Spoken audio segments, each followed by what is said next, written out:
Donc vous aurez compris que la dialectique masculin-féminin recoupe la dialectique Jupiter-Saturne. Surtout quand on dit que le masculin c'est le Soleil et Uranus et Jupiter, et le féminin c'est la Lune, Saturne et Neptune. C'est les deux trios que je mets en avant. En sachant que beaucoup de planètes portent des noms qui sont des noms qui sont archétypaux, mais qui ne correspondent pas forcément aux valeurs planétaires elles-mêmes. Par exemple, Mars-Vénus, c'est aussi la dialectique masculin-féminin. Est-ce que ça veut dire que ces planètes, Mars et Vénus, agissent sur nous? Non. Elles ont capté ces énergies, nous les avons projetées sur ces planètes, mais en réalité, c'est une seule et même dialectique qui va pour Lune, Soleil, Mars-Vénus, Jupiter-Saturne et Uranus-Neptune.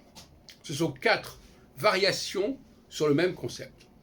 Donc vouloir que chacune de ces planètes agisse sur nous, c'est une aberration.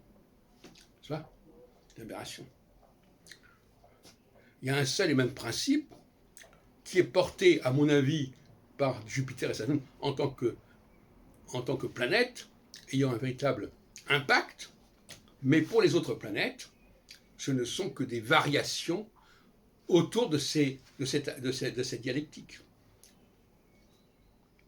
Et encore même pour Jupiter, comme j'ai dit, il s'agit d'un processus analogique qui n'implique pas une influence de Jupiter directement sur nous, mais qui implique une sorte de programmation de notre rythme, du rythme des Jupitériens sur la cyclicité jupitérienne à partir de la naissance.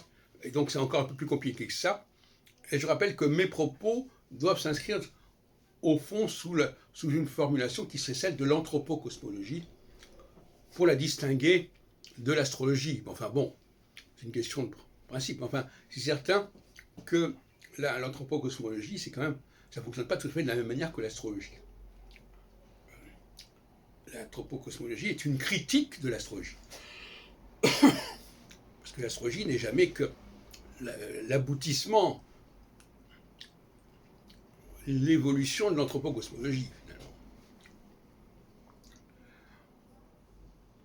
L'anthropocosmologie, par son nom même, indique une dualité. D'un côté, anthropos, l'humanité, la Terre, de l'autre côté, la cosmologie, le ciel. Et de ce point de vue-là, Saturne est par excellence la seule planète qui véritablement agit sur nous, que nous soyons capables de capter, sur lesquels nous sommes branchés. Et ça renvoie à ce que j'appelle la nouvelle alliance. C'est-à-dire que c'est un déterminisme collectif. Il n'y a pas de déterminisme individuel, de toute façon, pour Saturne. C'est collectivement que les gens sont transformés par les cycles saturniens. Et alors évidemment, d'un côté, chaque Saturnien est un individu. Chaque Saturnien va vivre ce destin saturnien à sa façon, mais ça ne va pas plus loin. Ça ne veut pas dire qu'il faut astrologiquement expliquer l'individualité de chaque individu. Ça n'a pas de sens. De la même façon que les femmes ont un certain profil anatomique, bon, maintenant chaque femme va vivre cela à sa façon, de la même façon que nous avons une façon de parler, et que chacun parle à sa façon, mais enfin c'est quand même le même système. Donc il ne faudrait quand même pas, et ça c'est un des problèmes dont souffre l'astrologie, laisser entendre qu'il faut autant d'astrologie que de personnes, puisque quelque part le thème astral étant une astrologie différente pour chaque personne, vu la configuration, le kaléidoscope de l'horoscope, on pourrait croire qu'effectivement nous avons tous droit à une astrologie différente, ce que je nie totalement.